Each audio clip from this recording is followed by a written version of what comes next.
પૂજ્ય બાપુ એટલે રામકથા અને રામકથા એટલે બાપુ।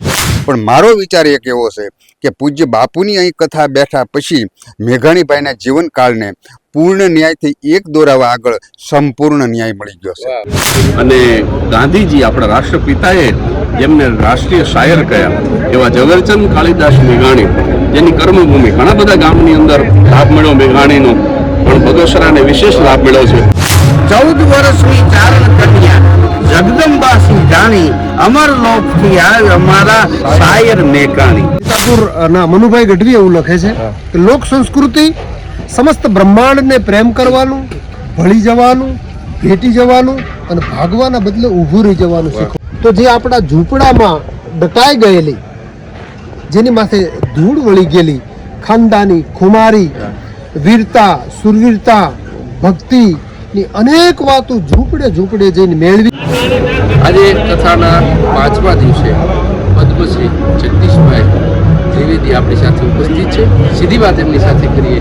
ભાઈ, આજે જ્યારે મોરારી બાબુ બગસરાને આંગણે રામકથા માનસ મેઘાણી, ઝવેરચંદ મેઘાણીના એમના નામ ઉપરની આ કથા, જોકે તમે પણ એ સાહિત્ય સાથેના એ સાગર સાથે જોડાયેલા છો, એ પરંપરાને આજે પણ તમે જીવંત રાખો છો, ત્યારે વિશેષ આનંદ છે। કેવી અનુભૂતિ થાય? આજે બગસરાના આંગણે બાપુની, પૂજ્ય મોરારી બાપુની કથા ચાલી રહી છે, માનસ મેઘાણી ભાઈએ કહ્યું એમ। અને ગાંધીજી આપણા રાષ્ટ્રપિતાએ જેમને રાષ્ટ્રીય શાયર કહ્યા એવા ઝવેરચંદ કાલિદાસ મેઘાણી, જેની કર્મભૂમિ ઘણા બધા ગામની અંદર લાભ મળ્યો મેઘાણીનો, પણ બગસરાને વિશેષ લાભ મળ્યો છે।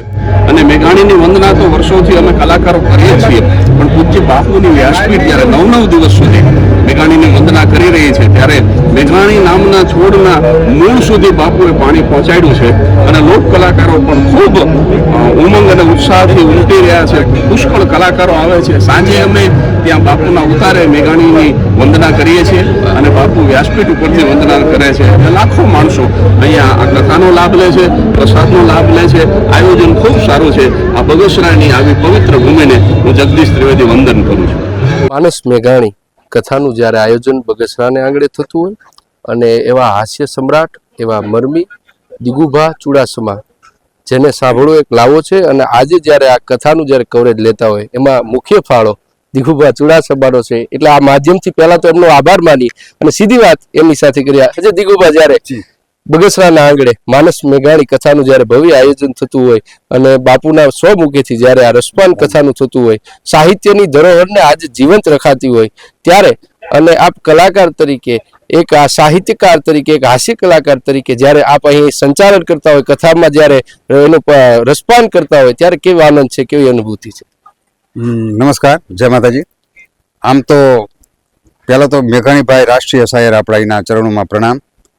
અને રાષ્ટ્રીય શાયર ગાંધી બાપુએ મેઘાણીભાઈને બિરુદ આપ્યું, પણ રાષ્ટ્રીય શાયર મને તો એમ કહેવાય છે સાહેબ કે રાષ્ટ્રીય શાયર લોક સાહિત્ય એટલે ખરેખર લોક સાહિત્ય શું છે એ મેઘાણીભાઈએ પ્રદાન આપ્યું છે। કારણ કે લોક સાહિત્ય એટલે લોકોમાંથી નીકળતું સાહિત્ય, આનું નામ લોક સાહિત્ય।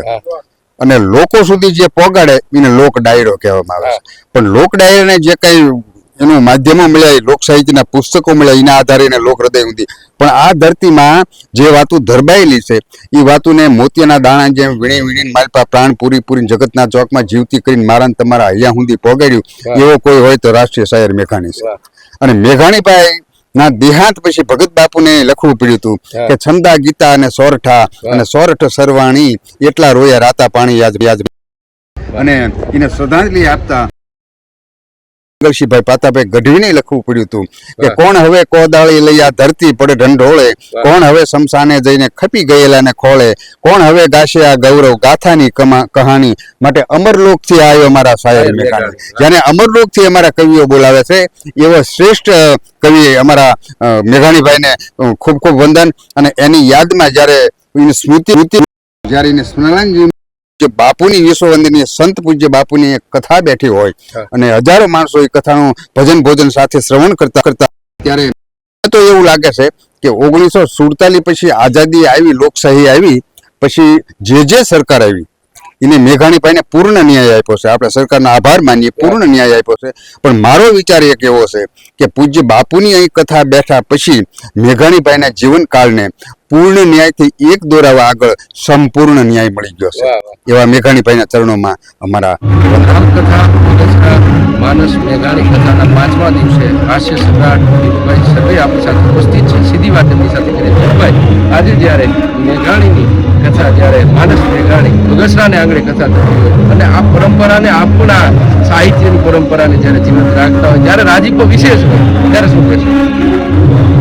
પૂજ્ય બાપુએ મેઘાણી માનસ કથા આપી અને મેઘાણીભાઈ આપણા દેશનું અને રાષ્ટ્રનું ગૌરવ. ઝવેરચંદ મેઘાણીએ અનેક લોકકથાઓ આપણને આપી છે. કવિએ દાતા કો દિયા, ઈ અને દાતાએ કવિ કો દિયા, બેમાં ફેર ઈ છે કે દાતાએ કવિ કો દિયા, કવિ કિયા સો ખાય, પણ કવિએ દાતા કો દિયા, ઈ જાતે દુખે ન જાય. અને પૂજ્ય બાપુ કવિ, કલાકારો, કથાકારો એને બધાને પ્રોત્સાહન કરી રહ્યા છે. એટલે પૂજ્ય મોરારી બાપુનો પણ હું આભાર વ્યક્ત કરું છું. અને ઉગતા કલાકારો છે, નવી પેઢીના કલાકારો છે, એમને સાંભળી પ્રોત્સાહિત કરી અને બાપુ દીવડામાં તેલ ઓછું થઈ ગયું એને તેલ પૂરે દીવો જગારા મારે, એમ ઉગતી પેઢીના કવિ કલાકારોમાં ઉત્સાહ વધે એવું પૂજ્ય બાપુ કામ કરી રહ્યા છે. અને એ બાપુ એટલે રામકથા, અને રામકથા એટલે બાપુએ આ પ્રસંગે હું મારો રાજીપો વ્યક્ત કરું છું. અને મેઘાણીભાઈને પણ હું યાદ કરું છું કે ગિરી કંદરા પહાડ ગજવતો, ગાંડો દૂર થઈ ગાતો, સાવજને ચારણ કન્યાનું યુદ્ધ નિરખવા જાતો, 14 વર્ષની ચારણ કન્યા જગદંબાસી જાણી, અમર લોકથી આવ્યો અમારા શાયર મેઘાણી. માનસ મેઘાણી કથાના આજે 5મા દિવસે સુપ્રસિદ્ધ હાસ્ય કલાકાર અને સાથે પોલીસ કર્મી એવા ભરતદાનજી ગઢવી આપણી સાથે ઉપસ્થિત છે. સીધી વાત એમની સાથે કરી. ભરતદાનજી, આજે જ્યારે બગસરાને આંગણે આવું માનસ મેઘાણી કથાનું જ્યારે આયોજન થતું હોય, રાષ્ટ્રીય શાયર ઝવેરચંદ મેઘાણીના નામ પર બાપુ જ્યારે કથા કરતા હોય, આપણે પણ એમ ગણીએ તો એ પરંપરા ગણીએ જે છે દીવોને આજે પણ આપણે તમે જે પ્રગટાવ્યા છે કલાકારો, જે સુરના આરાધકો, ત્યારે વિશેષ તમને પણ આનંદ થતો હોય, ત્યારે કેવી અનુભૂતિ થાય? બિલકુલ માનસ મેઘાણી કથા ગવાઈ રહી હોય, બાપુએ અનેક કવિઓને આ રીતે કાગબાપુની પણ કથા કરી છે બાપુએ કવિઓને. એવો જ આ એક મેઘાણી પૂજ્ય ના કંઠે માનસ મેઘાણી ભવ્ય અને દિવ્ય રામકથાનું આયોજન થયું છે. દરેકના હૈયામાં એક અનોખો આનંદ હોય, એક એમાંય લોક સાહિત્યકારો, લોક કવિઓને તો વિશેષ આનંદ થાય. કારણ કે રાષ્ટ્ર શાયર ઝવેરચંદ મેઘાણી માટે આપણે બોલવા માટે બહુ નાના પડી, પણ છતાંય સ્વર્ગસ્થ સીતાપુરના મનુભાઈ ગઢવી એવું લખે છે કે લોક સંસ્કૃતિ સમસ્ત બ્રહ્માંડને પ્રેમ કરવાનું, ભળી જવાનું, ભેટી જવાનું અને ભાગવાના બદલે ઊભું રહી જવાનું શીખવાડે છે. લોક સંસ્કૃતિ ખમીરવંતું જીવન શીખવાડે છે. અને એમાંય રાષ્ટ્ર શાયર ઝવેરચંદ મેઘાણીએ તો જે આપણા ઝૂંપડામાં દટાઈ ગયેલી, જેની માથે ધૂળ વળી ગયેલી ખાનદાની, ખુમારી, વીરતા, સુરવીરતા, ભક્તિની અનેક વાતો ઝૂંપડે જઈને મેળવી. અને એ ઝૂંપડામાં જીવનારના ભલે એ સાદાઈથી જીવે છે, પણ એના જીવન કવન કેટલા ઊંચા છે, કેટલા મહાન મૂલ્યો લઈ અને જીવા છે. પછી એમાં સોરઠીય સંતો તો ખરા જ, પણ બારવટિયા, સામાન્ય ઘરખેડુ માણસ હોય અને ઝૂંપડામાં રહેવા વાળાની પણ કેટલી ઉદારતા છે, કેટલી એની દાતારી છે, એમાં કેટલું શૌર્ય પડ્યું છે. આવું મેઘાણીએ ગામડે મૂલ્યો સાથે જીવ્યા છે. એવા રાષ્ટ્ર શાયર ઝવેરચંદ મેઘાણીની પૂજ્ય મોરારી બાપુના કંઠે જ્યારે માનસ મેઘાણી કથા ગવાતી હોય, ત્યારે હરેકના આનંદમાં ઉત્સવ હોય, આનંદ હોય.